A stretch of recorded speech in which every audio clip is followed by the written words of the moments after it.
ছয়জন এসেছিল তারা, এবং আপনাদেরকেই বলি একটা জিনিস, এই ছয়জনই হচ্ছে ইউপিডিএফ। মা দুর্গার আশীর্বাদে আমরা সবাই যেন মঙ্গলের পথকে খুঁজে পাই। মা দুর্গার আশীর্বাদে আমরা যেন সবাই শান্তিতে থাকতে পারি। আমি খুব কষ্ট করেই আসলাম আজকে। আমি গতকালকে থেকে আসতে চেয়েছিলাম, এখানে আসতে পারি নাই। তারপরেও মনে করলাম যে রাঙামাটি তো আফটার অল রাজধানী, 3 পার্বত্য জেলায় রাজধানী হিসেবে চিনি রাঙামাটিকে। তারপরে আবার আরেকটা জিনিস আছে, আমার স্ত্রী মহোদয়ার বাড়িও নাকি এখানে। তো সব মিলিয়ে আমি রাঙামাটি কোনো অবস্থাতে বর্জন করতে পারি না। আমি এসেই আমার ডিসি সাহেবকে বলছিলাম 1-2টা দেখব, মন্দির দেখব, পূজা দেখব। কারণ এই পূজাটা এমন হয়ে গেছে এখন যে ওখানেই মঙ্গল, ওখানেই শান্তি, ওখানেই সব কিছু। তাও আবার চিন্তা করে দেখলাম এই যে খাগড়াছড়িতে এত কিছু গতে গেল, এগুলি গোতালাম কেন? আমরাই তো গতিয়েছি নাকি? হ্যাঁ, মানুষ তো করে দিয়েছে। এটা তো কেউ আর উপর থেকে নিয়ে এসে নিচের থেকে নিয়ে এসে কথাই নাই, মানুষই গতিয়েছে এটা। তো তাই চিন্তা করতেছিলাম আমাদের মনগুলো এরকম কেন, যে আমরা সব মিলিয়ে একটা ভালোর দিকে কেন অ্যাডভান্স হতে পারতেছি না। শুধু এই প্রার্থনা, মা দুর্গার আশীর্বাদে আমরা সবাই যেন মঙ্গলের পথকে খুঁজে পাই। মা দুর্গার আশীর্বাদে আমরা যেন সবাই শান্তিতে থাকতে পারি, ভালোভাবে থাকতে পারি, ভ্রাতৃত্বপূর্ণ সম্পর্কটা আমাদের বজায় থাকুক চিরতরেই। এটা প্রার্থনা করি, এটাই আমার কামনা এবং বাসনা। ওয়ালটন এখন দেশের সীমানা পেরিয়ে পৌঁছে গিয়েছে 50টিরও বেশি দেশে। ওয়ালটন, ঘরে ঘরে বিশ্বজুড়ে। পার্বত্যবাসীকে বাণী হচ্ছে, দেখুন, উন্নয়ন আমি সবসময় চেয়েছিলাম, এখনও উন্নয়ন চাই। আমার সহপাঠী যারা আছে, আমার এই উন্নয়নের কান্ডারি হিসেবে যারা আছে, তাদেরকে যদি ভালোভাবে পেতাম তাহলে হয়তোবা আরেকটু ভালোভাবে অ্যাডভান্স হতে পারতাম। এই অ্যাডভান্সমেন্টটা কোথায় কোথায় দরকার? আমাদের দরকার হচ্ছে এডুকেশনে। আমাদের অ্যাডভান্সমেন্ট কোথায় দরকার? অর্থনৈতিকভাবে আমাদের উন্নয়ন দরকার। আজকে যদি আর্থিকভাবে ভালো থাকতাম, কোয়ালিটি এডুকেশন নিয়ে যদি উপরে উঠতে পারতাম, তাহলে আমরা নিজেরাই বুঝতাম কোনটা করলে মঙ্গল হবে, কোনটা করলে মানুষের ক্ষতি হবে। এখন আমরা এমন স্টেজে রয়ে গেছি, ভালো মন্দকে নিরূপণ করার মতো মনোবৃত্তিটা আমাদের নাই এখনও।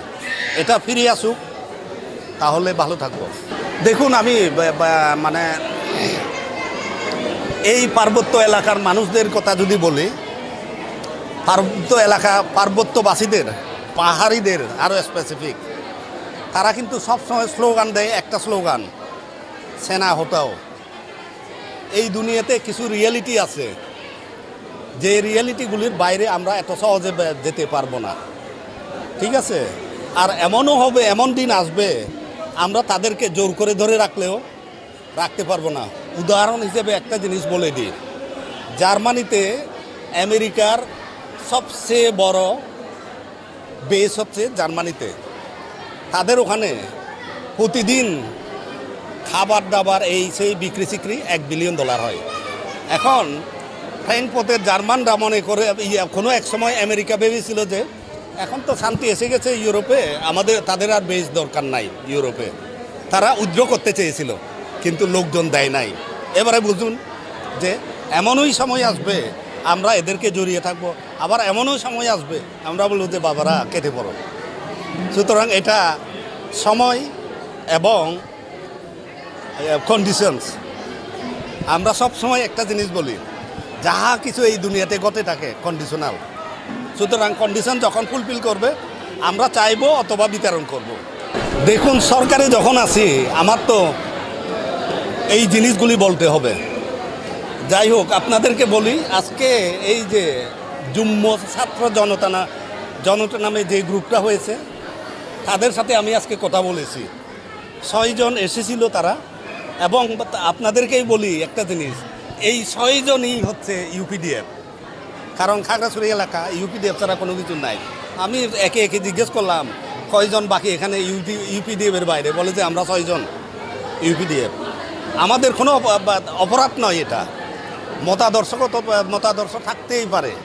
কে বলেছে আমি শুধু মানে উপরের দিকে থাকি আমি তার নাম নেব, আমি তো নিচের দিকে থাকিও আমি ভগবানের নাম নিতে পারি, অসুবিধা নাই, সব কিছু ঠিক আছে। হ্যাঁ, কিন্তু বিষয়টা হচ্ছে যে এই স্কোপটা আমি দেবো কেন তাদেরকে? স্কোপ দেওয়ার দরকার আছে? দরকার নাই।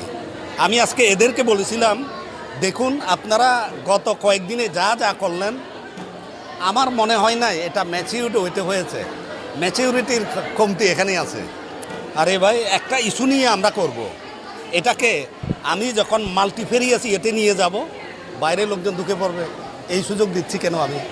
সুতরাং একটা ইস্যু নিয়ে থাকেন, অবজেক্টিভ ফুলফিল করেন।